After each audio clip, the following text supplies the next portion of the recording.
On our summer 2021 trip to the Outer Banks of North Carolina, we enjoyed spending some time at the beach and checking out Cape Hatteras National Seashore, which includes the Cape Hatteras Lighthouse, as well as taking in a couple museums about the history of the Outer Banks and enjoying some good seafood.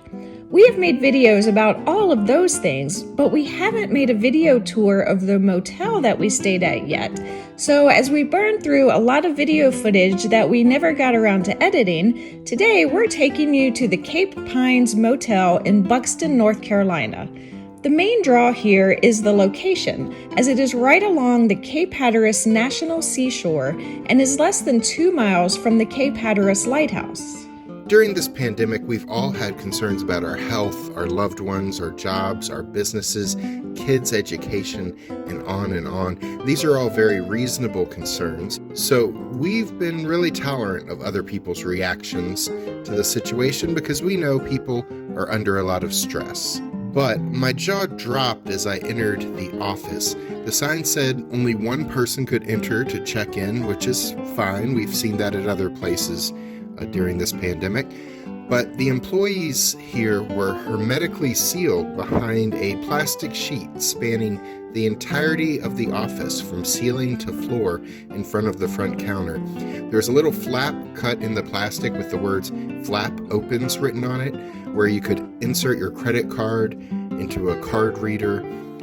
And then they asked you not to return to the office. If you wanted something, they said to call to ask for it, and they drop it off at your door.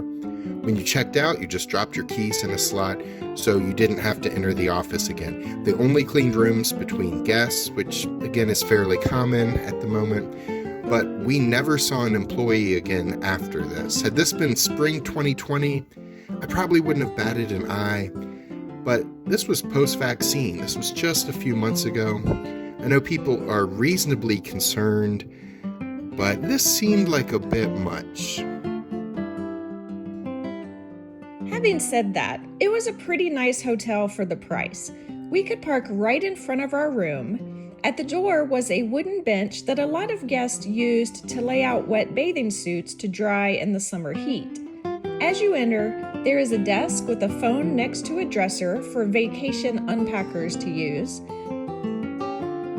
There is a mirror located above the dresser, which is the only one outside of the bathroom. There's a hanging rod with hangers to hang up some clothes. It was right over the microwave and the mini fridge.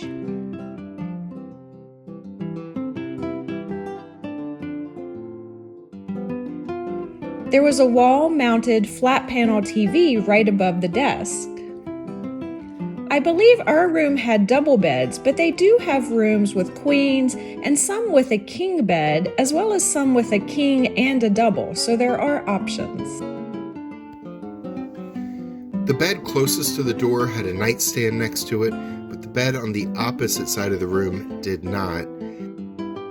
There was a small round table with a couple of seats in between the beds. The room had wood floors and also wood panel ceilings.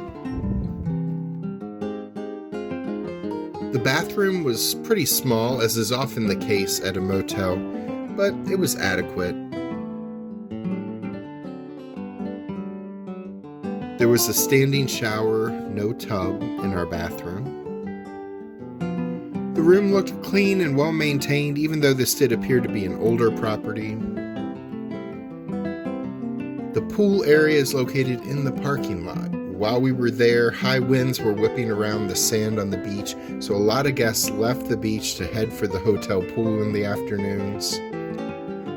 In that same area, there was a grill you could use and a picnic table near the pool as well. The motel also had a fish cleaning station, as well as a coin-operated washer and dryer.